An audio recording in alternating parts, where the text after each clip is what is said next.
Hello everyone. Before we start, make sure to like and subscribe to the channel, and leave a comment with where you're from and what time you're watching. That way, YouTube will keep showing you stories just like this one. Now, let's begin. 4 months ago, I was just another guy living in suburban Connecticut, working from home as a systems analyst for a mid-sized insurance company. The kind of person who waters their lawn on weekends and waves at neighbors without really knowing them. I lived in one of those cookie-cutter developments where every third house has the same floor plan, just mirrored. My wife Jennifer and I had moved there 2 years earlier when she got pregnant with our daughter Lily. It was supposed to be the perfect place to raise a family. Quiet streets, good schools, low crime rates. The most exciting thing that ever happened was when someone's recycling bin blew into the street during a storm. That all changed the day I decided to befriend Walter Brennan, the strange old man who lived in the Colonial at the end of our cul-de-sac. Walter had lived there since before the development expanded, his house one of the original properties from the 1960s. While the rest of us had neat Kentucky bluegrass and decorative mailboxes, his place looked forgotten by time. The paint was this faded yellow that might have been cheerful once, and his garage door had these rust stains that looked like dried tears running down the panels. He kept odd hours. I'd see lights flickering in his basement at 3 a.m. when I got up to check on Lily, and delivery trucks would pull up to his house at the strangest times. Medical supply companies, electronic retailers, even a refrigerated truck from some laboratory equipment supplier. The other neighbors whispered about him being a hoarder or maybe running some kind of illegal business, but nobody ever actually talked to him. He'd lived there for 15 years, they said, ever since he retired from some biotech company in Boston. The day everything started, I was dealing with a network issue that had me pulling my hair out. Our internet kept dropping every few minutes, making it impossible to work. After 3 hours on the phone with our provider, they told me the problem might be interference from another network in the area. Their technician mentioned something about unusually strong signals coming from nearby, possibly ham radio or someone running serious server equipment. That's when I remembered all those electronic deliveries at Walter's place. I figured maybe the old guy had some amateur radio setup that was messing with our connection, so I did what I'd been avoiding for 2 years. I walked over to introduce myself and ask if he could help me figure out the interference issue. It was around 2 p.m. on a Tuesday, the kind of drowsy afternoon where the whole neighborhood feels deserted. Walter answered the door wearing a pristine lab coat over regular clothes, which struck me as bizarre for someone who'd been retired for over a decade.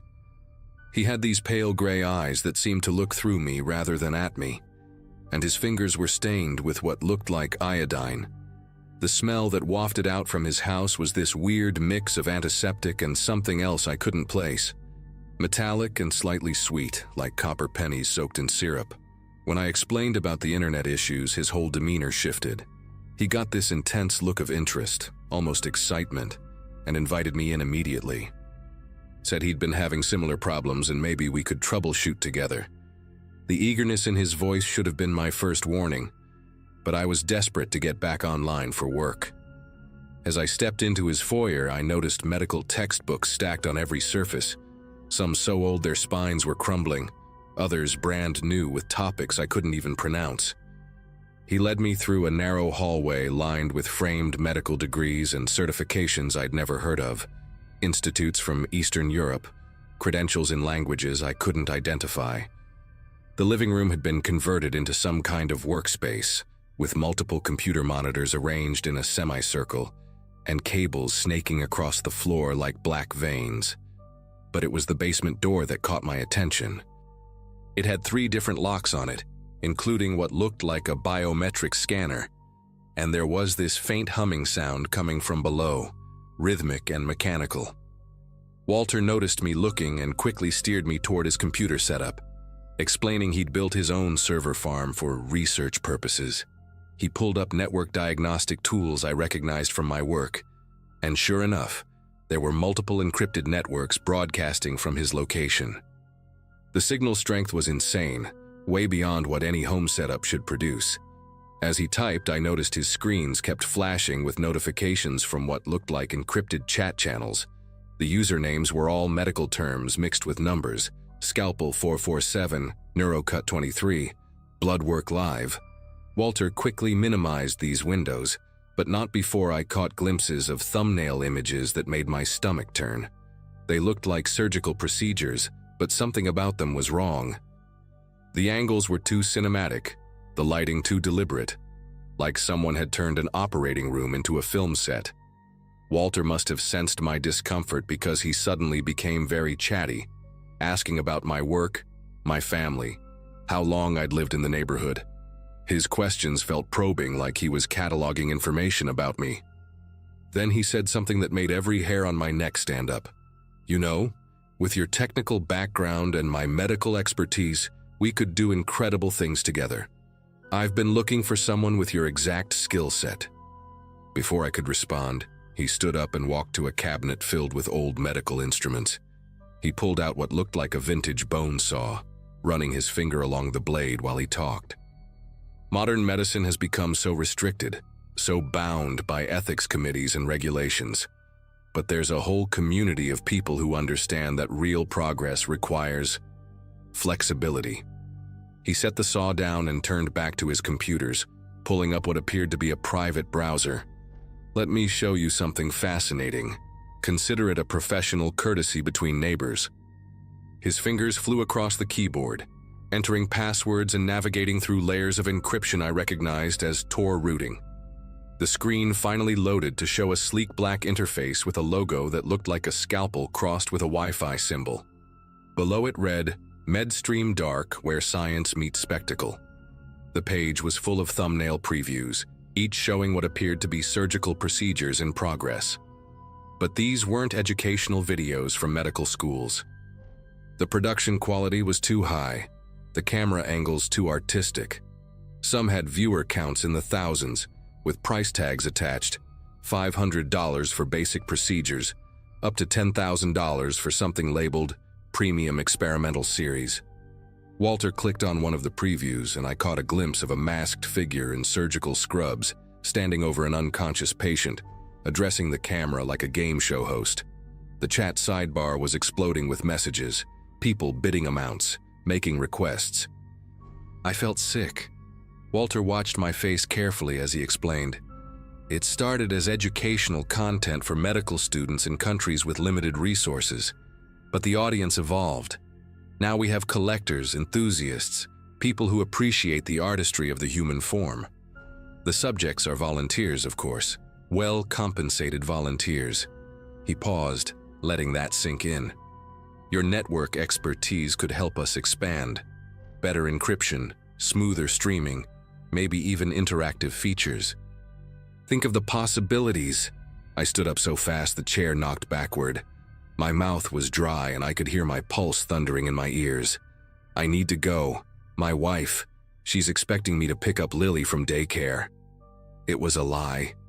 Jennifer handled pickup on Tuesdays, but I needed out of that house immediately. Walter's expression didn't change, but something shifted in those gray eyes. He moved between me and the hallway, not quite blocking my path but making his presence known. "I understand this is a lot to process, but please understand, discretion is vital here. We're dealing with powerful people, wealthy clients, who value their privacy above all else. They wouldn't appreciate knowing an outsider has seen their playground." His voice was calm, conversational even, but the threat was clear. He reached into his lab coat pocket and I tensed, but he only pulled out a business card. Not a normal business card, it was black metal, with just a QR code etched into it. "Think about my offer. The compensation is substantial. 6 figures just to start, plus bonuses based on viewer engagement.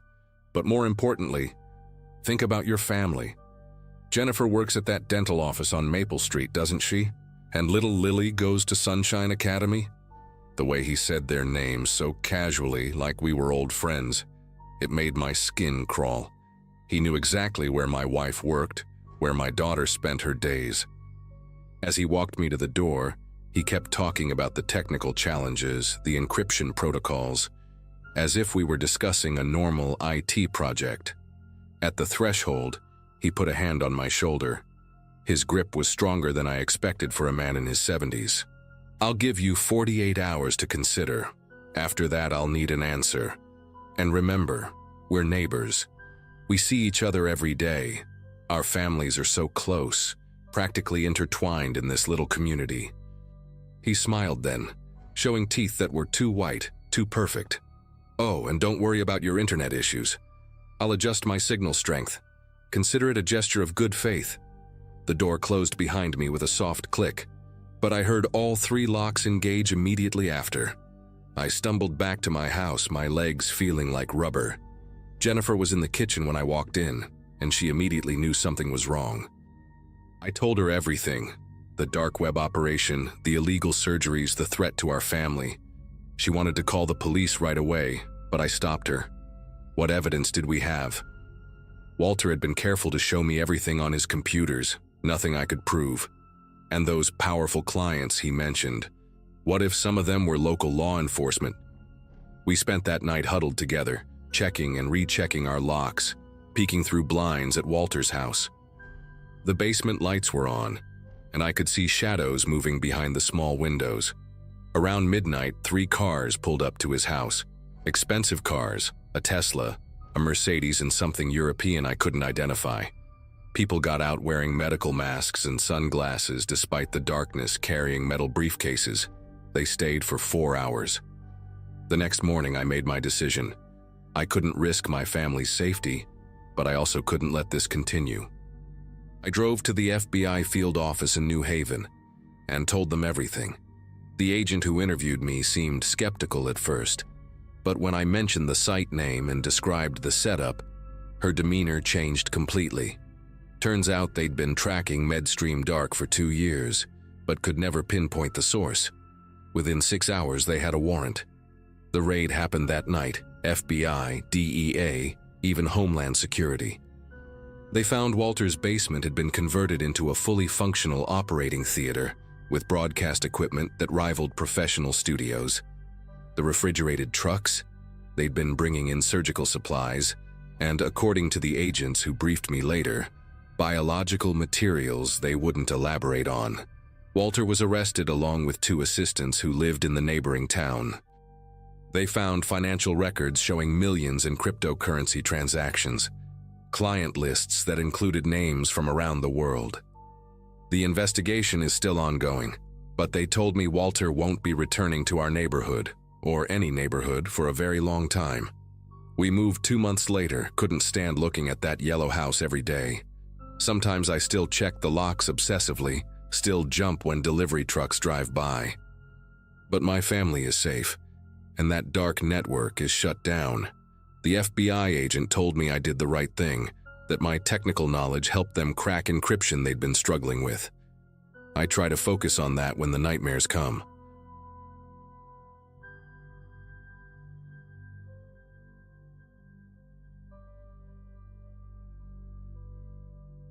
College was bleeding me dry, and I needed a laptop that wouldn't completely destroy what was left of my financial aid. After scrolling through overpriced machines on regular sites, my roommate Tyler mentioned this obscure forum he'd found through some tech channels. Said people sold stuff there for way cheaper, no questions asked. The link required 3 different proxy servers just to access, which should have been my first red flag, but desperation makes you stupid. Found a listing for a decent gaming laptop at 1/3 of retail price.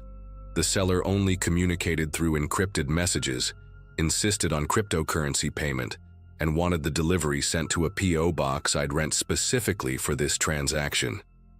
Weird, yeah, but I figured they were just paranoid about taxes or something.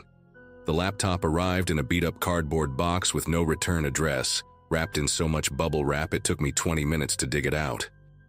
Thing looked practically new, silver aluminum body, barely a scratch on it, keyboard keys still had that subtle texture that wears off after a few months of use. Booted up fine, Windows freshly installed, all the drivers working perfectly. I ran every virus scan I could think of, checked for keyloggers, even did a clean Windows install myself just to be safe. For the first week, it was perfect. handled my programming assignments without breaking a sweat, ran games smoothly, battery life was solid. Then one night while I was working on a database project, this folder just appeared on my desktop. Recovered files, it said, timestamp showing it had been created 30 seconds ago while I was staring right at the screen. Inside were dozens of video files, each labeled with dates going back 3 years. The thumbnails showed glimpses of what looked like security camera footage, grainy shots of living rooms, bedrooms, even bathrooms. My cursor hovered over the first file, dated from the oldest set. Part of me knew I should delete everything immediately, report it maybe. But curiosity is a hell of a drug. The video opened to show a family having dinner, completely unaware they were being watched. The camera angle was weird, like it was hidden inside something, maybe a smoke detector or air vent. The audio was crystal clear though. I could hear every word as they discussed their daughter's ballet recital, the father's promotion at work, mundane stuff that felt violating to witness. The footage jumped to different rooms, following their movements throughout their house, always from these concealed angles. The next few videos showed the same family over several months, and that's when things got dark. Their conversations became tense, stressed. The father kept mentioning money problems, some kind of debt he couldn't pay. In one video, the mother was crying in their bedroom, whispering to someone on the phone about threats they'd been receiving. She mentioned specific amounts, 50,000, then 75,000, numbers that kept climbing. The timestamp showed these videos were taken just days apart. By the fifth video, they had luggage in their living room, talking about staying with relatives, about keeping their daughter safe.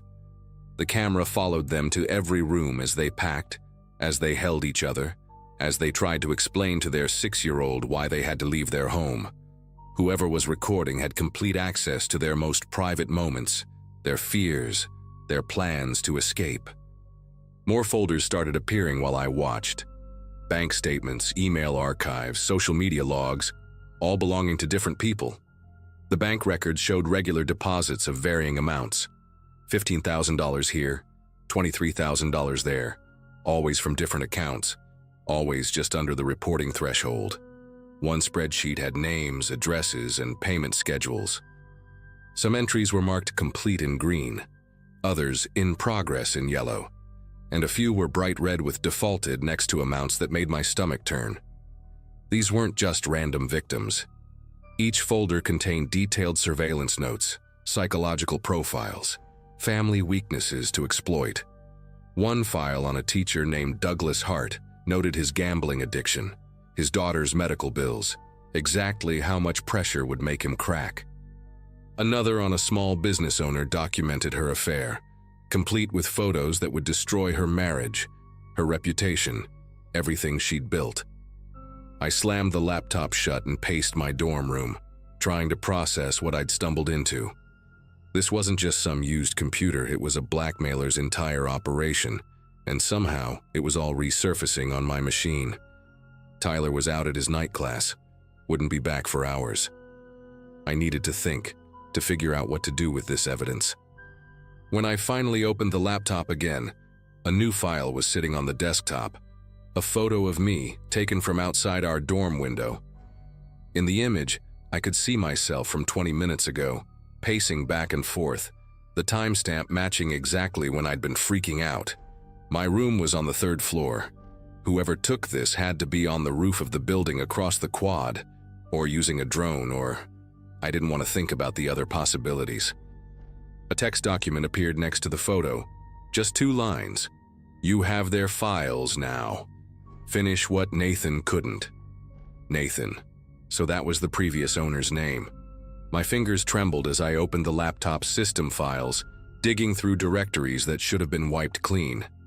Found traces of old user profiles, cached data that somehow survived the supposed fresh install. In the app data folder, buried deep, was Nathan's personal journal, text files dated up until just 2 months ago. His early entries read like instruction manuals: how to install hidden cameras, which malware worked best for remote access, the perfect psychological pressure points for different personality types. But the later entries were different.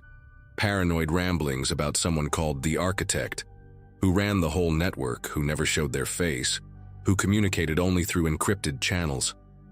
Nathan had tried to quit, wanted out after seeing what happened to families he'd destroyed. His final entry was just one line: "They know I kept copies, they're coming." The laptop screen flickered, and new windows started opening on their own. Chat logs, video feeds, financial records, all active, all current. One feed showed a woman in her kitchen, timestamp reading today's date, making dinner while her kids did homework at the table. Another showed an elderly man in his study, going through bills with shaking hands. These weren't old recordings. These were live streams from cameras that were still active, still recording, still violating people's lives right now. A chat window popped up in the corner, messages flowing in from usernames like Collector7 and Watchdog Beta, discussing their targets, sharing footage, celebrating successful extractions. They were talking about the woman in the kitchen, about how her husband's gambling debts made her vulnerable, about how much they could squeeze from her mother's retirement fund. Then one message made everything stop. New asset online. Nathan's replacement is viewing feeds. Welcome to the network, Asset 1127. Asset 1127. That was me. They'd assigned me a number like I was already part of their system. The chat exploded with activity. Users welcoming me, sharing beginner tips, posting links to encrypted drives full of surveillance tools. Someone called Supervisor Delta sent a private message with an address just 6 blocks from campus, said my starter package would be there by midnight. Cameras, keystroke loggers, everything I'd need for my first assignment. They'd already picked my target, a professor at my own university, Dr. Elaine Foster from the economics department. Her file materialized on my desktop, complete with her class schedule, home address, photos of her family, and a note about her son's special needs therapy that cost more than her salary could cover. The message was clear: compromise her computer, install the surveillance software, find leverage, extract payment. They even included a step-by-step guide, like it was some twisted homework assignment. I tried to close the laptop, but it wouldn't shut down. Tried pulling the battery, but it was sealed in. Even unplugging it didn't work. The thing kept running, screen glowing, feed streaming. More photos appeared on the desktop. Tyler coming back from class, my mother at her job in Oregon, my little sister outside her high school. The message was clear without words. I was in their system now, and everyone I cared about was within their reach. A countdown timer appeared in the corner of the screen. 72 hours to complete my first assignment, or face integration penalties. Nathan's journal had mentioned those penalties. The lucky ones just had their lives destroyed financially. The unlucky ones, their families received packages with fingers or woke up to empty beds where children used to sleep. I sat there in my dorm room, listening to Tyler's key in the lock, wondering how to explain that I'd just accidentally joined a blackmail ring that might kill us both if I tried to leave. Tyler walked in, earbuds still in, completely oblivious to my panic. Told him I was sick, food poisoning from the cafeteria, and he bought it without question. Spent the next 6 hours researching everything I could about the laptop, the network, Nathan's disappearance. Found a news article from 2 months ago about a body pulled from the river 3 towns over. Dental records confirming it was Nathan Briggs, 24, computer science graduate. Cause of death? Drowning, though the coroner noted unusual bruising patterns on his wrists and ankles. His laptop was never recovered, until now. The more I dug, the more I realized this network was massive. Similar drownings in 12 states. All young, tech-savvy people who'd gone missing with their equipment. But I also found something else in Nathan's hidden files. Something the network didn't know he'd saved. Source code for their entire surveillance system, including a kill switch that would brick every connected device and corrupt their servers. He'd been building it before he died, labeled it Insurance Dexy with detailed notes on how to deploy it. The countdown hit 48 hours remaining. I hadn't slept, hadn't eaten, just stared at the feed still streaming on my screen. Dr. Foster was in one of them now, grading papers in her home office while her 12-year-old son practiced violin in the next room. The software they wanted me to install was already downloaded, waiting. But so was Nathan's kill switch. I had two choices: become their asset 1127 and destroy innocent lives, or use Nathan's final gift and pray it worked before they realized what I'd done. My phone buzzed. A text from an unknown number with a photo of my sister getting into her car after school, taken just minutes ago. Another buzz, this time my mom at the grocery store. They were showing me how easy it was, how close they were to everyone I loved. But Nathan had been smart. His kill switch didn't just destroy data, it sent everything to the FBI Cybercrime Division, state police, even international law enforcement. One click and their entire operation would be exposed. I opened the command prompt, typed in the execution path Nathan had hidden in his notes. My finger hovered over the enter key as another message popped up. Assignment reminder, 47 hours, 58 minutes remaining. The architect is watching. I hit enter. The screen exploded with code, windows flashing open and closed faster than I could read them. Nathan's program was working, spreading through their network like digital wildfire. The surveillance feed started glitching, freezing, then going black one by one. Chat windows filled with panic, users screaming about lost connections, corrupted files, FBI warnings popping up on their screens. The laptop grew hot under my hands, fans screaming as it processed thousands of operations per second. Then came the automated message Nathan had programmed. Every victim in their database received an email with recordings of their surveillance, contact information for law enforcement, and evidence of who had been watching them. Dr. Foster would wake up tomorrow knowing she was free. That family from the first video would learn their nightmare had names and faces. But I knew this wasn't over. The architect was still out there, and I'd just destroyed years of their work. I grabbed my emergency cash, threw some clothes in a bag, and left the laptop still running its destruction sequence on my desk. Made it to the bus station using only back roads, paying cash for a ticket to wherever was leaving first. Ended up being Chicago. Ditched my phone in a dumpster behind campus, bought a burner at a truck stop. For 3 days, I watched the news from cheap motel rooms. The story broke everywhere. Massive blackmail ring exposed in multi-state FBI raid. 43 arrests in the first week, more following as they traced the network. They found hidden cameras in hundreds of homes, recovered millions in extorted funds. But they never mentioned the architect, never found the person at the top. I stayed hidden for 2 months, working cash jobs, never staying anywhere long. Finally felt safe enough to contact my family through a lawyer, let them know I was alive. The FBI wanted to talk to me, said I was a hero, but I knew better. Heroes don't run. Heroes don't leave laptops full of evidence burning themselves out in dorm rooms.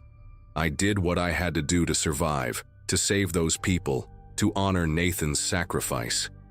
These days, I fix computers at a small shop in a town you've never heard of, always paying cash, always watching over my shoulder. Because sometimes late at night, I still get emails on accounts I never created, with just one line. The architect remembers.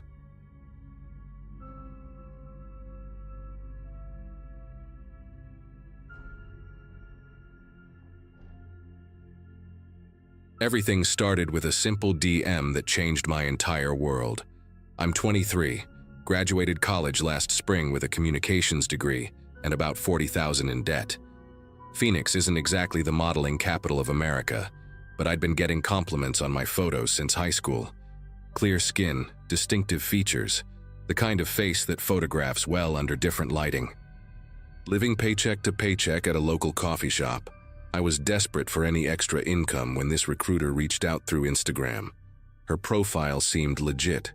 Professional headshots, client testimonials, links to actual modeling agencies. She went by Vanessa Torres and claimed to represent emerging talent for commercial campaigns across the Southwest.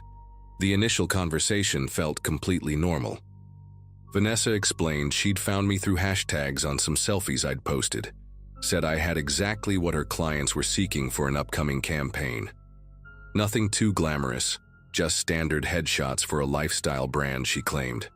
The pay was decent, $800 for a simple photo shoot, and all I had to do was submit high-resolution images of myself from multiple angles. No studio visit required, no meeting in person, just professional quality photos I could take myself. She even sent me detailed instructions about lighting, background requirements, and specific poses they needed. The whole thing seemed straightforward, maybe even too good to be true. But I was broke and willing to take the chance. I spent an entire weekend setting up the perfect shots in my apartment. Vanessa's instructions were incredibly specific. She wanted me photographed from at least 12 different angles, including straight-on portraits, three-quarter profiles, and even some shots with my eyes closed or mouth slightly open. She claimed the client needed options for different expressions and lighting scenarios. I borrowed my roommate's DSLR camera and set up a makeshift studio using white bed sheets and desk lamps. The process took hours, adjusting lighting, checking each shot for clarity, making sure every detail of my face was perfectly visible. I even followed her request for photos without makeup, then with minimal makeup, then with a full face. By Sunday evening, I had over 50 high-resolution images that captured every angle, every expression, every subtle detail of my features. 2 days later, I uploaded everything to the secure file-sharing link Vanessa provided. The website required me to create an account and verify my identity with my driver's license, which should have been my first red flag, but she explained it was standard practice for model verification. I submitted the photos along with my full legal name, address, and even my social security number for the supposed tax paperwork. Vanessa confirmed receipt within hours, thanked me for my professionalism, and promised I'd hear about the campaign results within 2 weeks. Days turned into weeks, weeks turned into months, and despite my follow-up messages, Vanessa's Instagram account suddenly went private, then disappeared entirely. I figured I'd been scammed out of my time and effort, wrote it off as a learning experience, and tried to forget about the whole thing. 4 months later, my phone buzzed with a fraud alert from my bank at 3:47 a.m. Someone had attempted to open a checking account using my name and social security number at a branch in Miami, a city I'd never even visited. When I called the fraud department that morning, the representative explained that whoever tried to open the account had provided what appeared to be a legitimate driver's license with my information. But the photo looked slightly different from my actual license. Different enough that the teller became suspicious and flagged it. The bank's security footage showed a woman who resembled me, but with different hair and clothing style, confidently presenting documents that bore my personal information. My heart started racing as I realized this wasn't just some random identity theft. Someone had specifically targeted my face. The real nightmare began when I decided to investigate further. I started by reverse searching some of the photos I'd submitted to Vanessa, using Google's image search feature to see if they'd appeared anywhere online. What I found made me physically sick. My face was scattered across dozens of websites, most of them buried deep in search results or hidden behind login screens. But the most disturbing discovery came when I found a forum discussing high-quality facial overlays, where users were sharing tips about the best sources for realistic photos.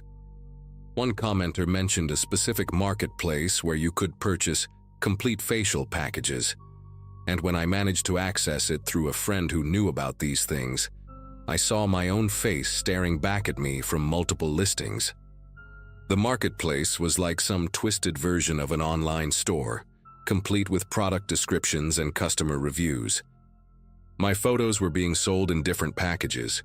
Premium Identity Kit, $200, included my frontal shots and profile views, while Complete Transformation Bundle, $500, offered every single image I'd submitted, organized by expression and angle. The product descriptions were chilling. They advertised my face as ideal for financial applications, perfect bone structure for deep fake generation, and tested successful for document verification. Even worse were the customer reviews. People were rating my face like it was a product, commenting on how realistic the results were and sharing tips about which angles worked best for different types of fraud. One reviewer mentioned successfully using my photos to rent an apartment in Dallas, while another bragged about opening 3 different credit cards. The scope of what was happening began to dawn on me as I dug deeper into the site. There were tutorials on how to use deepfake software to place my face onto other people's bodies for fake social media profiles, guides for creating convincing fake driver's licenses, and even instructions for making realistic passport photos. My friend helped me access some of the buyer accounts, and we discovered that my face had been purchased over 60 times in the past 3 months. 60 different people now had high-resolution images of my face, complete with the detailed angles and expressions needed to impersonate me convincingly. The thought of strangers walking around with my identity, opening accounts in my name, potentially committing crimes while wearing my face, made me feel completely violated and helpless. Over the next few weeks, the consequences of this digital identity theft began manifesting in terrifying ways. I received calls from collection agencies about debts I'd never incurred, including a $3,000 medical bill from a hospital in Atlanta and overdue rent notices for apartments in 3 different states. A police detective from Nevada contacted me about a woman who'd been caught shoplifting while carrying a fake ID with my information. Thankfully, the security footage showed clear differences between us, but the fact that someone was committing crimes using my identity made me realize how serious this had become. Most disturbing was when my actual employer received a call from someone claiming to be me, asking about my work schedule and personal details. The caller sounded nothing like me, but they had enough information about my life to convince the initial receptionist. The psychological impact was overwhelming. Every time my phone rang, I expected another fraud alert or legal complication. I became paranoid about leaving my apartment, constantly wondering if I'd encounter one of my impersonators face to face on the street. Sleep became impossible as I'd lie awake imagining all the ways my stolen identity was being used. I'd check my credit report obsessively, monitor my bank accounts multiple times daily, and even set up Google alerts for my name in case news stories emerged about crimes committed by my doppelgangers. The worst part was feeling completely powerless. Law enforcement seemed baffled by the scope of the problem. Credit agencies could only flag accounts after they'd already been opened, and the marketplace selling my face operated in jurisdictions where American authorities had limited reach. Everything changed when I decided to take matters into my own hands. Through online research and connecting with other victims in similar situations, I learned about a cybersecurity firm that specialized in digital identity theft cases. They weren't cheap, $5,000 up front, but they had experience tracking down these underground marketplaces and getting images removed. The process took 2 months of intensive work, but they managed to identify the actual servers hosting my photos and coordinate with international authorities to shut down the specific listings. More importantly, they helped me implement a comprehensive protection strategy, freezing my credit with all major bureaus, setting up monitoring services for any new accounts opened in my name, and even working with facial recognition companies to flag my biometric data as stolen. They also helped me create a legal paper trail documenting the theft, which proved invaluable when dealing with fraudulent accounts. 6 months later, the immediate crisis has mostly subsided, though I still deal with occasional fraud alerts and the lingering anxiety of wondering who might still have my photos saved on their devices. The cybersecurity firm estimated they successfully removed about 85% of my images from accessible marketplaces, and the original seller's operation was apparently shut down entirely. I've since moved to a different state, changed my legal name slightly, and now maintain an extremely minimal online presence. While I can't undo what happened or reclaim every stolen photo, I've regained control over my identity and learned to recognize the warning signs that I missed initially. The experience taught me that our faces are essentially permanent passwords in an increasingly digital world, and once someone steals that password, the damage can spread faster and wider than anyone realizes until it's too late.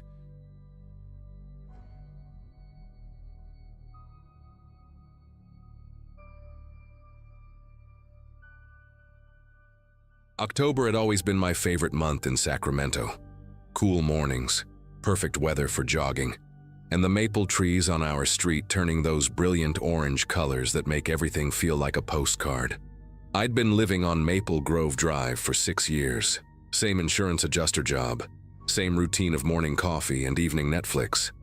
At 34, I thought I had my quiet suburban life figured out. The neighborhood was one of those places where the biggest drama was whose turn it was to host the annual block party, and everyone knew each other just enough to exchange pleasantries about the weather. The Hendersons next door had moved to Florida in August, leaving their house empty with a for sale sign that seemed to mock the stagnant real estate market. Everything about my world was predictable, comfortable, and safe. That Tuesday morning when I woke up to find every device in my house showing no internet connection, I figured it was just another minor inconvenience that would resolve itself by lunch. The outage wasn't isolated to my house, though. Walking outside to check if maybe a squirrel had chewed through a cable somewhere, I noticed Mrs. Patterson across the street standing in her driveway, holding her phone up toward the sky like she was trying to summon better signal from the heavens. Her teenage son Kevin was doing the same thing from their front porch, looking genuinely distressed about being disconnected from his online gaming world. I called my internet provider and got the automated message every customer dreads. "We are currently experiencing widespread service interruptions in your area. Estimated repair time is 24 to 48 hours. Great. I had 3 insurance claims due by Friday, all requiring photo uploads and detailed reports that needed to be submitted through our company portal. The coffee shop downtown would have to be my office for the next couple days. As I grabbed my laptop bag and headed for my car, that's when I first noticed the beat-up white van parked at the far end of our street. The van itself wasn't particularly unusual.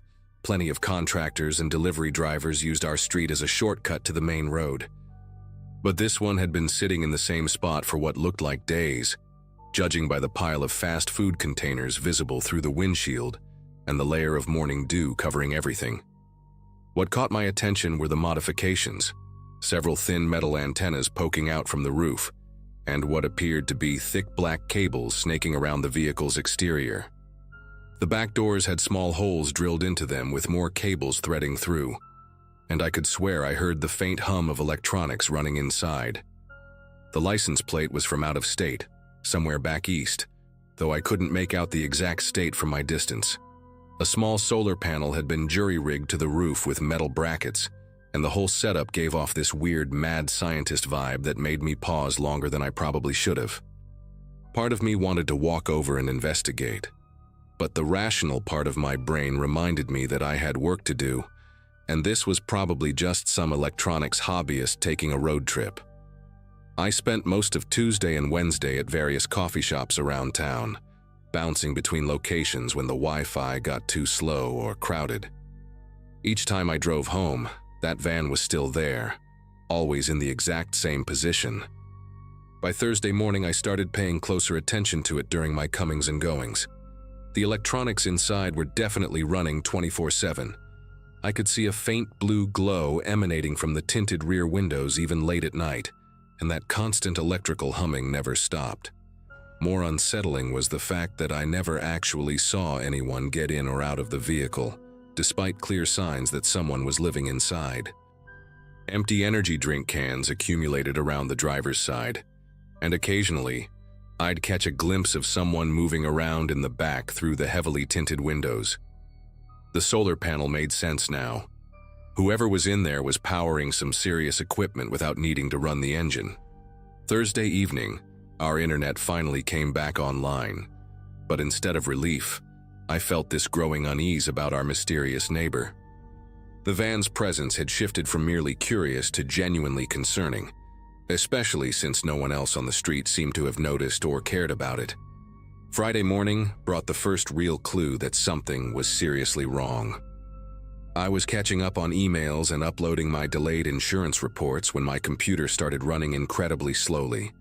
Every web page took forever to load, and my company's file upload system kept timing out with error messages I'd never seen before.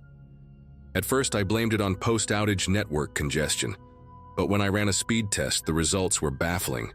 My download speeds were normal, but my upload bandwidth was almost completely saturated, showing constant activity even when I wasn't doing anything online.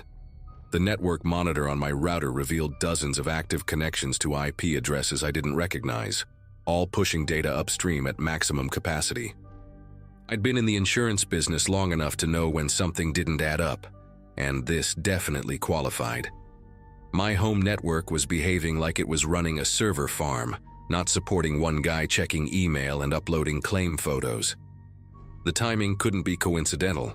The mysterious van shows up during an internet outage, then my network starts acting possessed the moment service returns. That weekend, I became obsessed with monitoring my network traffic. I installed bandwidth monitoring software and started keeping detailed logs of the suspicious activity. The data uploads were happening around the clock, but they intensified dramatically between 2 a.m. and 6 a.m. when most of the neighborhood would be asleep. The destination IP addresses traced back to servers in countries I'd never heard of, and the volume of data being transmitted was staggering, sometimes upwards of 50 gigabytes per night. My monthly data usage had tripled without any changes to my own internet habits. The van remained in its position, and I started timing my dog walks to coincide with peak upload hours, hoping to catch some sign of activity. During one late-night excursion, I noticed that the blue glow from the van's windows pulsed rhythmically, almost like breathing, and the electronic humming had evolved into a more complex pattern of beeps and whirs. Whatever was happening inside that vehicle was definitely connected to what was happening to my network. The question was how, and more importantly, what kind of data was being pushed through my internet connection without my knowledge or consent. Monday morning arrived with an answer I never could have anticipated. I was getting ready for work when the doorbell rang at exactly 7:30 a.m., an unusual time for visitors in our neighborhood. Through the peephole, I saw two people in dark suits holding official-looking badges and clipboards. My first thought was that someone had died, and they were here to notify next of kin, but when I opened the door, the reality was far more unsettling. "Good morning, sir. I'm Agent Rebecca Knox with the FBI, and this is Agent James Turner. We're conducting a cybersecurity investigation in this neighborhood and need to ask you a few questions about your internet usage." The woman's tone was professional but urgent, and both agents kept glancing toward the end of the street where the van sat. Agent Turner consulted his tablet and asked if I'd noticed any unusual network activity in the past week, any devices connecting to my Wi-Fi that I didn't recognize, or any significant changes in my internet performance. The specificity of their questions made it clear they already knew something was wrong. They weren't fishing for information. They were confirming what they'd already discovered through their own investigation. What came next made my stomach churn with a mixture of fear and disbelief. Agent Knox explained that my IP address had been flagged by federal monitoring systems for uploading encrypted files to servers associated with international cybercrime networks. The data transfers included classified documents stolen from government databases, financial information from compromised banking systems, and what she described as materials relevant to ongoing national security investigations. They showed me printouts of network logs with my home address and internet account information highlighted in yellow, alongside timestamps that perfectly matched the suspicious upload activity I'd been documenting. Turner asked if I had any knowledge of cryptocurrency mining operations, illegal file-sharing networks, or connections to foreign nationals who might have access to sensitive information. The surreal nature of the conversation hit me like a freight train. Here I was, a boring insurance adjuster who barely understood how to set up a wireless printer, being questioned by federal agents about international cybercrime. When I mentioned the van and my own suspicions about the network intrusions, both agents exchanged a look that told me I'd just confirmed something significant. Knox asked me to walk them through everything I'd observed about the vehicle, and I could see Turner taking detailed notes about the timeline, the equipment I'd described, and the correlation with my network problems. After I finished recounting my observations, Agent Knox explained what they'd pieced together from their investigation. The van belonged to a 38-year-old former software engineer named Anthony Carlisle, who'd lost his job at a major tech company 8 months earlier. Unable to afford rent, he'd been living out of his modified vehicle while traveling from town to town, targeting suburban neighborhoods with weak network security. Using high-powered wireless equipment and signal amplifiers, he'd been hijacking unsecured Wi-Fi networks and piggybacking on connections from homes with default router passwords. The setup was sophisticated. He could access multiple networks simultaneously, routing his illegal activities through different IP addresses to avoid detection while making it appear as though homeowners were the ones uploading stolen data. Turner showed me photographs from other cities where Carlisle had operated, always targeting quiet residential areas where a parked van wouldn't draw immediate attention. His mobile setup included server-grade equipment powered by solar panels and portable batteries, allowing him to run complex operations for weeks without needing external power sources. The FBI had been tracking him across 4 states, following a trail of compromised networks and cyber intrusions that had cost businesses and government agencies millions of dollars in damages. The scope of what this guy had accomplished from the back of a beat-up van was genuinely terrifying.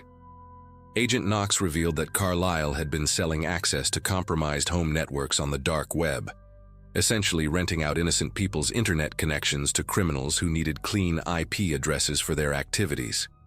My network had been used to upload everything from stolen credit card databases to classified military documents that had been breached from defense contractor systems.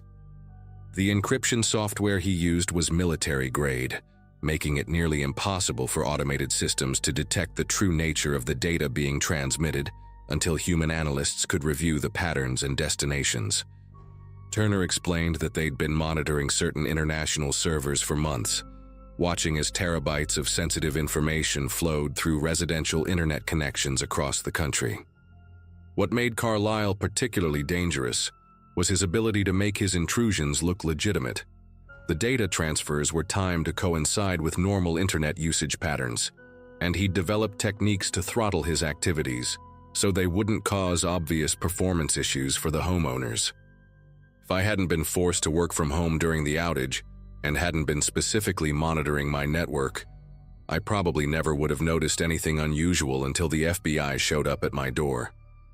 The arrest happened that same afternoon, and it was nothing like what I'd expected from watching crime shows on television. Around 3 p.m., I watched from my living room window as a convoy of unmarked vehicles quietly surrounded the van from multiple directions. There was no dramatic shouting or drawn weapons, just a coordinated approach that blocked all possible escape routes. Agent Knox had asked me to stay inside during the operation, but I couldn't resist watching as they carefully approached the vehicle. The rear doors of the van opened from the inside, and a thin man with unkempt hair and several days' worth of beard growth emerged with his hands already raised. He looked exactly like what you'd imagine a homeless tech worker would look like: wrinkled clothes, tired eyes, and the defeated posture of someone who knew his luck had finally run out. The inside of the van was a technological marvel crammed into a space barely larger than a walk-in closet. I could see multiple laptops, servers stacked on custom shelving, cooling fans and cables running everywhere like electronic spaghetti. The agent spent hours cataloging and removing equipment, filling several vehicles with confiscated hardware that represented months of sophisticated criminal activity conducted from what most people would consider a moving homeless shelter. Within 48 hours, my internet connection returned to normal, and the constant background anxiety I hadn't realized I'd been carrying finally lifted. Agent Knox called to inform me that my network had been cleaned and secured, and that I wouldn't face any charges since I'd been an unwitting victim rather than a willing participant. The investigation revealed that Carlisle had been responsible for compromising over 200 residential networks across multiple states, facilitating millions of dollars in cybercrime activities while living completely off the grid. His mobile setup had been so effective that he could establish operations in a new location within hours and disappear just as quickly when he sensed law enforcement closing in. The case became a textbook example of how modern cybercriminals could exploit suburban vulnerabilities using nothing more than a vehicle and some sophisticated equipment. 3 months later, Carlisle pleaded guilty to federal charges including computer fraud, identity theft, and trafficking in stolen data, receiving a 12-year prison sentence. I still think about how close I came to being falsely accused of serious federal crimes, and how a simple internet outage ended up exposing a criminal operation that had been hiding in plain sight on my own street. These days, I keep my router password complex and my network monitoring software running 24/7, because now I know that sometimes the biggest threats come from the most unexpected places.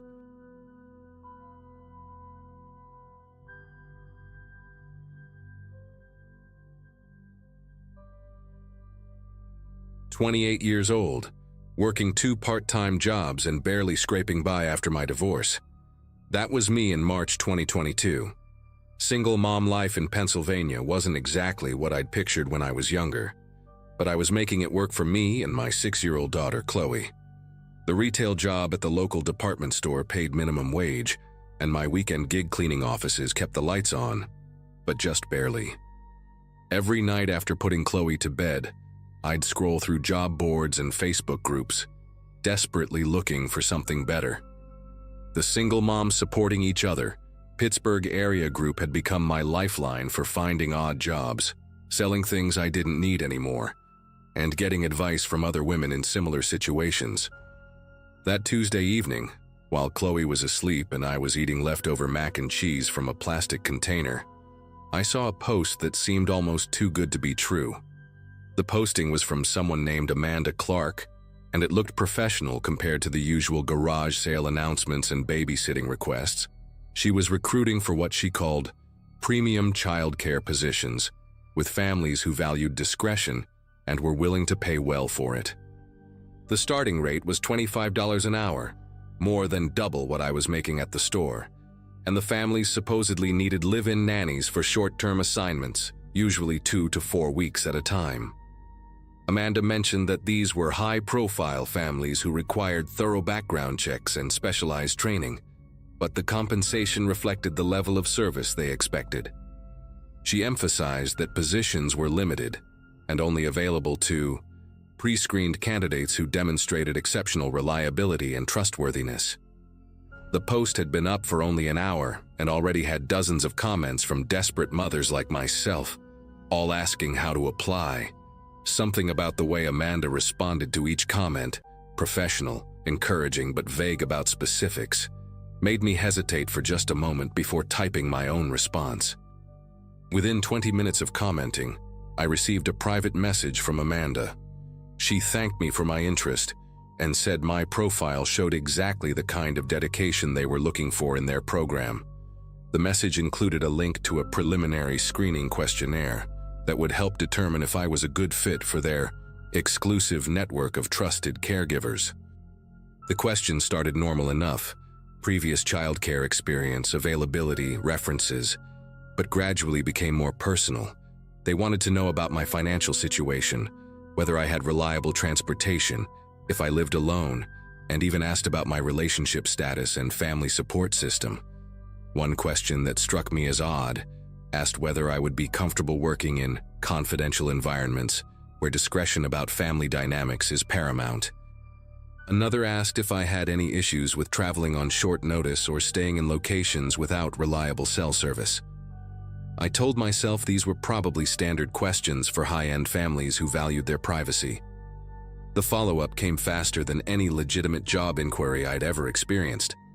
Amanda called me directly the next morning while I was getting Chloe ready for school, and her voice had this weird, overly cheerful quality that reminded me of a telemarketer. She congratulated me on passing the initial screening and said they wanted to move forward with a video interview that afternoon. When I mentioned I'd need to arrange childcare, she quickly suggested we do it after 8 p.m. instead, when the little ones are tucked away safely. During the call, she kept referring to their operation as a family placement network and mentioned that successful candidates would gain access to their private member portal where they could browse available positions. She also mentioned something about additional training modules that would help me understand family-specific protocols and behavioral expectations. The way she said behavioral expectations with such emphasis made my skin crawl a little. but I pushed the feeling aside because I really needed this opportunity to work out.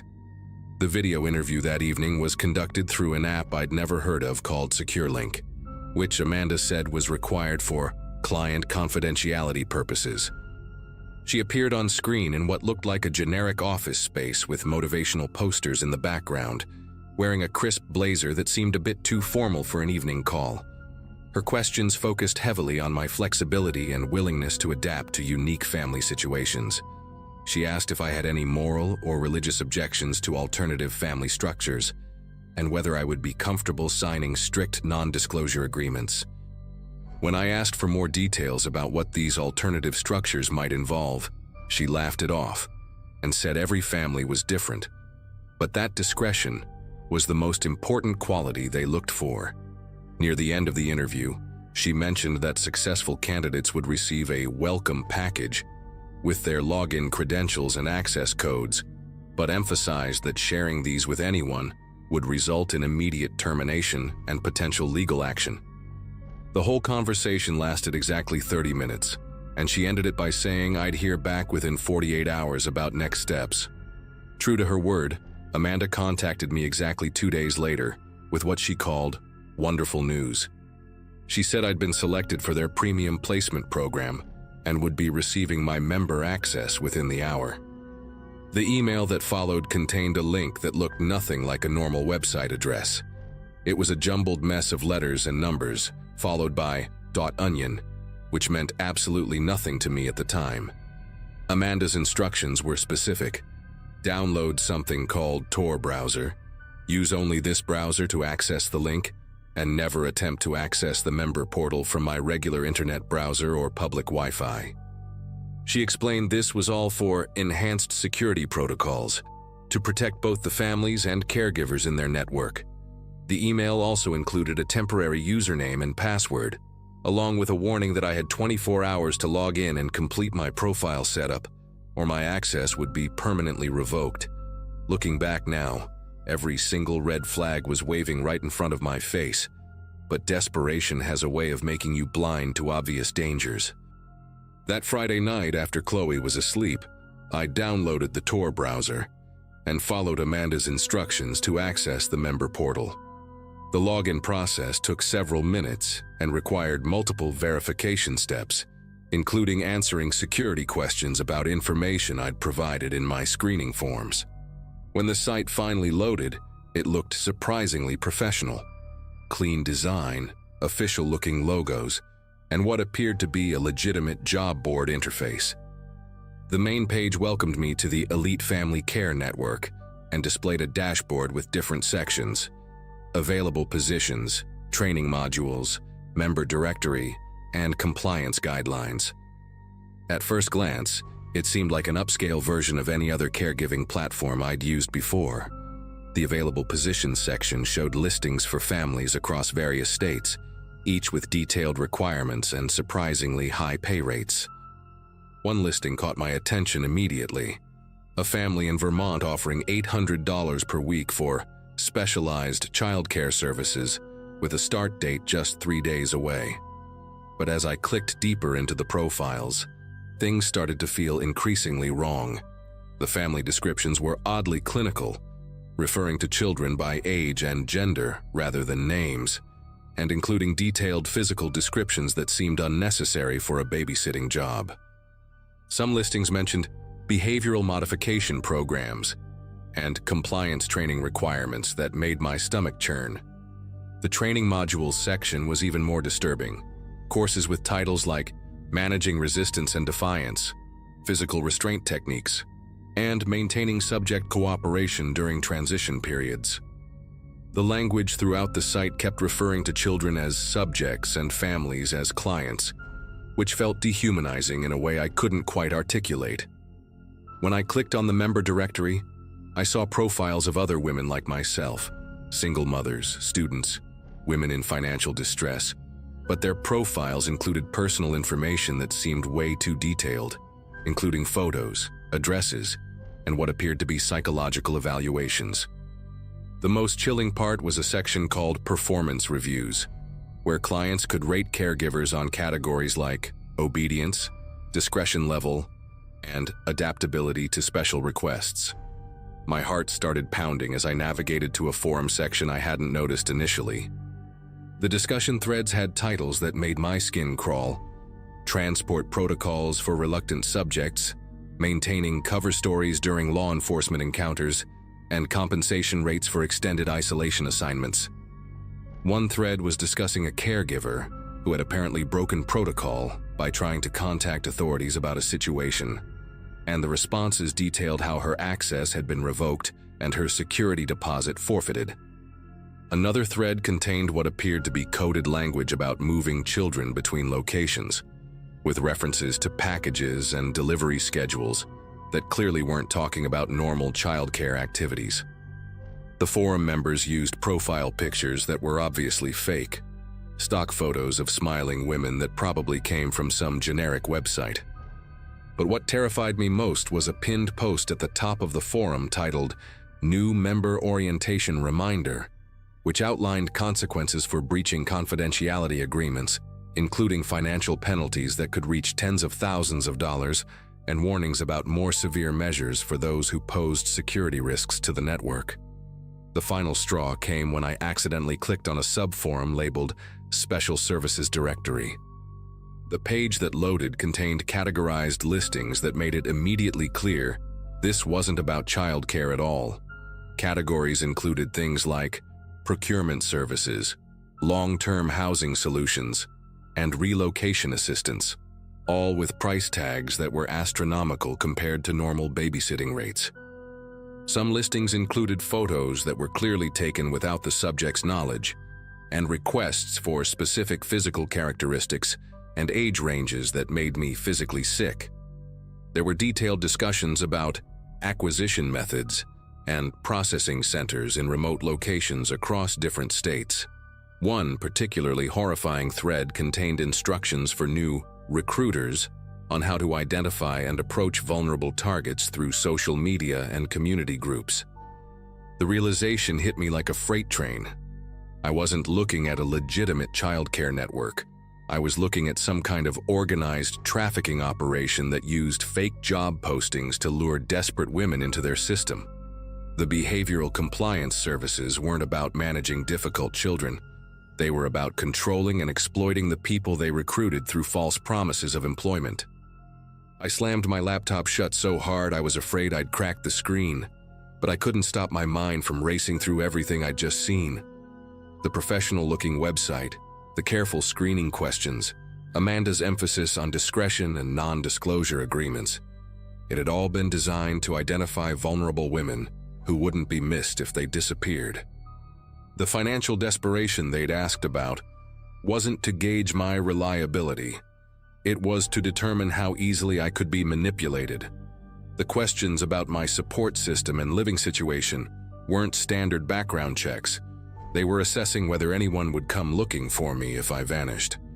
I realized that by providing all that personal information, I'd essentially given them a blueprint for how to target me.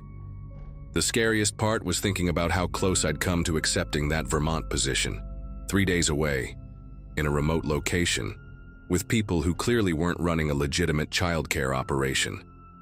I spent the rest of that night wide awake, checking and double-checking that my doors were locked, jumping at every sound outside my apartment. The next morning, I deleted the Tor browser from my computer and tried to forget everything I'd seen. But I couldn't stop thinking about the other women whose profiles I'd viewed in that member directory. How many of them had fallen for the same trap I'd almost walked into?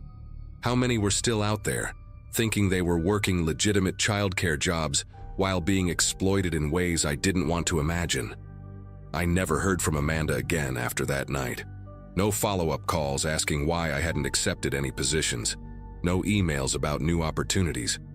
It was like I'd never existed in their system at all, which somehow made the whole experience even more terrifying. I reported what I'd found to the FBI's Internet Crime Complaint Center, though I doubted they'd be able to do much with a link that probably led nowhere by the time they investigated. 3 years later, I still get anxious when I see job postings that seem too good to be true, and I've never been able to bring myself to join another online job group. Sometimes I wonder if they're still out there, using the same tactics on other desperate mothers, and whether my report actually helped anyone or just disappeared into some government database never to be seen again.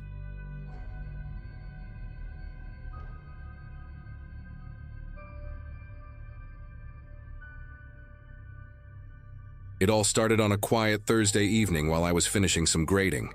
I work as a high school art teacher in a small town just outside Lincoln, Nebraska.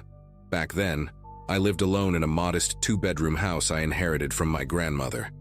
Nothing fancy, just cozy and filled with thrift store furniture, and my own paintings hanging crookedly on the walls. I wasn't dating anyone at the time, and I didn't have the energy or interest to download any of those apps. Between work, walking my dog Jasper, and FaceTiming my sister every weekend, my days were full. So when I got a message on Instagram from a complete stranger, I assumed it was spam and ignored it. Until I got another one, and another, and they weren't just random pickup lines or bots, they were personal. Way too personal. The first message just said, "Still thinking about that story you told me, you're wild." I assumed it was a mistake. The next one was explicit, referencing things I'd never say to anyone, let alone post online. Then someone named Travis messaged me asking if I was still into older guys, and said it was cool I was so open about my kinks. At that point, I clicked on his profile. Regular-looking guy, nothing suspicious. I replied asking who he thought I was. His response knocked the wind out of me. We matched on Warm-Hearted, remember? The dark mode app? You told me all this, even sent photos." I told him I had no idea what he was talking about. He didn't believe me at first, said I was ghosting him and that I shouldn't play games. That was the moment I realized something was deeply wrong. I spent the next few hours digging. I searched for Warm-Hearted and found nothing on regular search engines. It wasn't until I went through a Reddit thread about dating apps with no surface trace that I saw someone mention a string of platforms hosted on the dark web.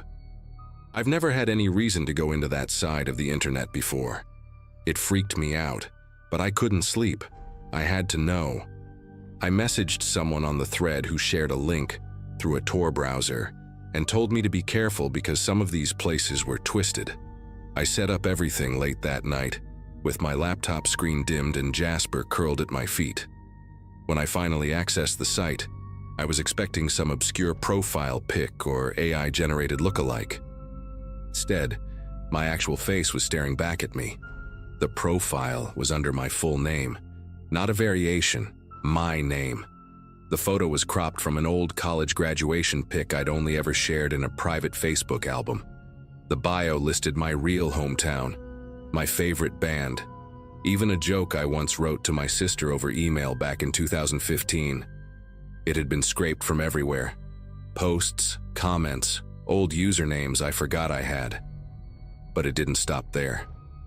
The page was loaded with stories supposedly written by me, each one more explicit than the last.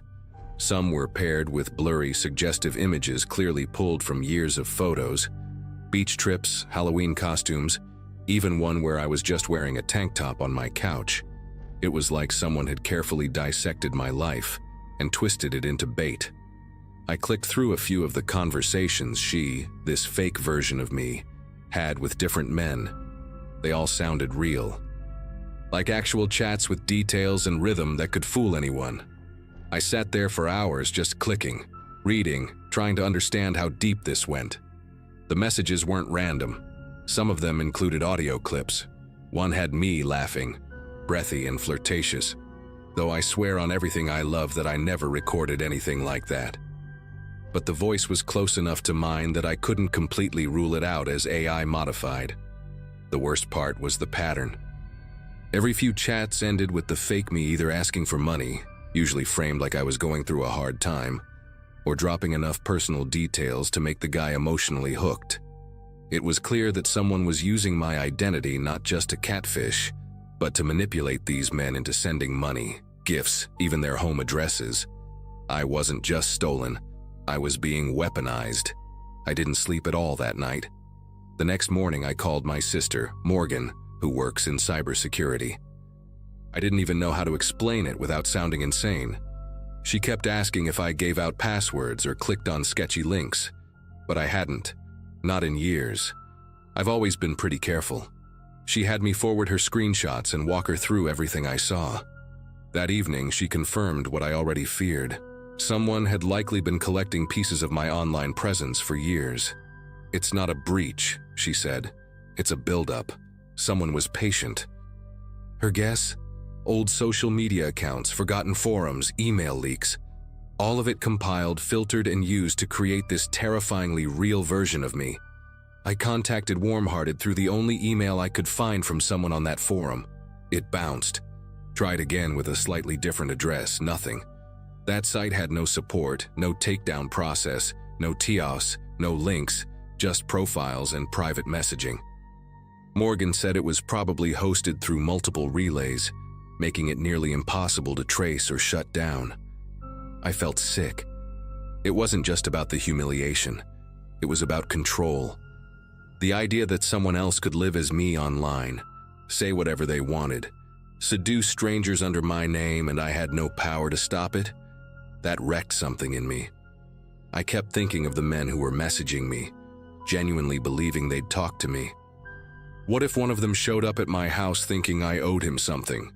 A week later, it nearly happened. A man showed up in front of my porch one evening, parked in a dented silver SUV with out-of-state plates. He just sat there. I watched him through the blinds for a full 10 minutes. Jasper was growling low, his ears pinned back like he sensed something wrong. The guy never knocked. He didn't even get out, just kept looking at his phone, then up at the house. I finally turned on the porch light and called Morgan. While I was on the line, he drove off. No plate number. I didn't sleep that night either. I kept the lights on in every room. Every sound made me flinch. That's when I realized this wasn't just digital anymore. It was crossing into my real life, and whoever created that version of me, they didn't care what happened next. Morgan helped me take the first steps to clean things up. We ran data traces on old accounts, wiped what we could, and set up alerts for my name across deeper search layers. I filed a police report, not that I expected much from it. The officer I spoke to looked like he barely understood what I was saying. He took down the info and said something about identity theft, but when I mentioned the dark web, he just nodded slowly like I'd started speaking in another language. I didn't blame him. Even saying it out loud made it feel unreal. But I needed it documented, just in case someone else decided to show up, just in case something worse happened. The hardest part wasn't the fear, it was the helplessness. Every time I opened my laptop, I half expected to find new messages, new men who thought they knew me. I started checking my own reflection differently, wondering how many people had stared at my photos thinking they were speaking to me. I stopped posting online altogether, deleted my Instagram, made my Facebook private and cleared out old photos, even backed out of a gallery opening because I didn't want my face on posters. It's like I had to become invisible to reclaim my identity, erase myself to be safe. I felt violated in a way I didn't know how to describe, like someone had been breathing down my neck for months, and I only just noticed. About 6 weeks later, the messages stopped. Completely. No more DMs, no strange cars, no emails from confused strangers. I kept waiting for the other shoe to drop, but it never did. Morgan thinks the profile was either shut down manually or replaced with someone else's face. Maybe the scammer got spooked. Maybe they found someone better. I'll never know. I still have the screenshots, still have a hard drive with everything we could recover. I keep it locked in a drawer in my desk, not because I want to revisit it, but because a part of me is afraid I'll need proof again someday. It's been almost a year now.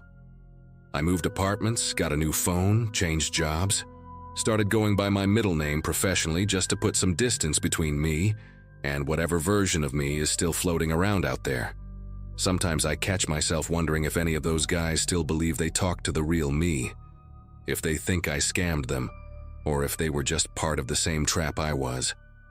All I know is that my identity was stolen in a way I never saw coming. Not for credit cards or loans, but for attention. For manipulation, for some stranger's twisted game, and no firewall in the world could have protected me from that.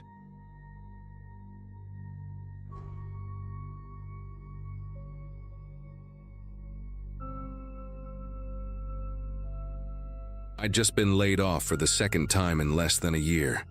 I worked IT contract jobs around the Bay Area, mostly back-end security stuff. Nothing glamorous, but it paid the bills. When the startup I was with folded, I had maybe 3 months of savings and no interviews lined up. I was crashing at my cousin's place in San Bruno, sleeping on a creaky futon and trying to convince myself this was just temporary. Most days were spent scouring job boards, pitching for gigs that paid less than minimum wage once you factored in the time. I joined all the usual freelancer sites, but it felt like screaming into a void. That's when I started poking around in places I probably shouldn't have. A guy I knew from a cybersecurity Discord dropped a vague message one night. There's a board with gigs that don't show up on LinkedIn. No links, just enough to spark curiosity. It took a few days of digging through weird forums and onion links, but I eventually found it. The login screen looked like a bank's backend from the 2000s. Clean, sterile, with a blinking login field and no branding. The job postings were strange. Titles like Validate ACH Endpoints, Remote KYC Agent, or simply Confirm Access. One of them caught my eye. Fast payout, low risk. No questions. The description was vague. Something about confirming an address and submitting identity verification documents for a locked account. It paid $1,000 in crypto up front. I knew it sounded shady, but after a month of sending out resumes with 0 responses and watching my savings shrink, I justified it to myself. I figured maybe it was someone trying to unlock their own frozen crypto or bypassing a platform's KYC. Not legal, but not dangerous, right? I submitted a burner email and filled out the form. It asked for a scan of a government ID, a selfie holding it, and a utility bill. It didn't even occur to me how reckless that was. I used an old internet bill with my name and address, figured they'd reject it or ghost me. But within 24 hours I got a confirmation, and the payment hit my wallet. No follow-up, no message, nothing. For a while I forgot about it. I kept looking for gigs, picked up some remote server maintenance for a guy in Ohio, and tried to put the whole thing behind me. Then a letter came in the mail, a real physical envelope with a court seal on the flap. At first I thought it was junk, but when I opened it, the first thing I saw was my name listed in a fraud case involving a fake mortgage application in Arizona. They said my documents were used to open an account under a shell corporation that had laundered over $200,000 in flagged transfers. The date on the file? 2 weeks after I submitted that form. I didn't know what to do. I kept rereading the letter, hoping I'd misunderstood something. But everything matched. My name, my old address, even the utility bill I'd used. I couldn't breathe properly. It felt like being caught for a crime I didn't commit, and worse, not even understanding what the hell I'd been dragged into. I called the number on the document and got connected to a case officer. Her tone wasn't aggressive, but it was clear she thought I had answers. When I told her the truth, that I'd submitted those documents for a job online, there was a long pause. She didn't say, "You're screwed," but it was written all over her voice. She asked me to come in for a formal statement at a field office, which I did 2 days later. I brought everything: screenshots, wallet records, even the old laptop I'd used. They took it all. The officer, her name was Clarice, I remember that because she had a keychain with it carved into wood, asked if I'd ever interacted with someone named Wilmer Clay. I hadn't, never even heard the name. She didn't explain who he was, but I could tell it mattered. After a couple hours, they let me go. Said I wasn't being charged, but I should stay reachable in case they needed more. That "in case" hung over me like a weight I couldn't shake. The weirdest part started after that. I noticed my inbox filling up with strange notifications, failed login attempts from random locations, subscription confirmations I hadn't made, even a notice from a gym in Minneapolis welcoming me as a new member. My cousin told me I was being paranoid, That identity theft always has some ripple effect. But it didn't stop there. One night while sorting through my bank statements, I found an auto payment for a storage unit in Kansas under my name. I'd never been to Kansas. I called the company pretending I was verifying my own info. The lady on the other end casually said the unit had been rented 2 weeks ago, in person. I felt something shift after that, like whatever I'd brushed against online wasn't finished with me. I called the case officer again and told her about the storage unit. She didn't say much, just said she'd pass it along to the lead. But later that night, around 2 a.m., my phone buzzed. Unknown number. I let it go to voicemail. The message was 9 seconds long. No voice. Just this low electrical hum, like an engine idling in a closed garage. I tried playing it again and again, but each time it gave me this pounding behind my eyes, like my brain was rejecting the sound. I deleted it. I don't know why. Maybe I just didn't want it on my phone anymore. A couple of days later, a package showed up on the porch. No return address, no tracking label. Just my name, handwritten in thick black marker. Inside was a small flash drive and a folded piece of paper that only said, "You were useful." Nothing else. No threats, no demands. I didn't plug it in. I drove straight to the local police station and handed it over. The officer at the front desk gave me a look like I was being dramatic, but they took it. I never heard back about it. Not a word. I don't even know if they looked at what was on it. Maybe they did and decided not to tell me. After that, I wiped every device I owned, got a new phone, changed all my passwords, set up credit freezes and fraud alerts with every agency I could find. I still couldn't sleep properly. I'd wake up convinced someone was in the hallway even though the door was locked and the security cam never caught anything. My cousin started getting creeped out too. Said he once saw a guy across the street in a parked car staring at our window for almost an hour. When he went outside to confront him, the car was gone. No engine noise, no headlights. Just gone. Eventually, I moved out and left the state. I took a full-time job doing database maintenance in a smaller town where nobody knew me. Things have been quiet since then. No more strange charges, no more voicemails, no more silent packages. But every now and then, I still get emails with subject lines in Cyrillic or random character strings that look like code. I don't open them. I just report and delete. Maybe it's spam, maybe it's not. Either way, I don't want to find out. I wish I could say I learned some deep life lesson from all this, but honestly, I didn't. I got desperate. I made a dumb choice. And I think someone out there still has a piece of me stored on some drive waiting. Just because the noise stopped doesn't mean it's over. It just means they don't need me right now.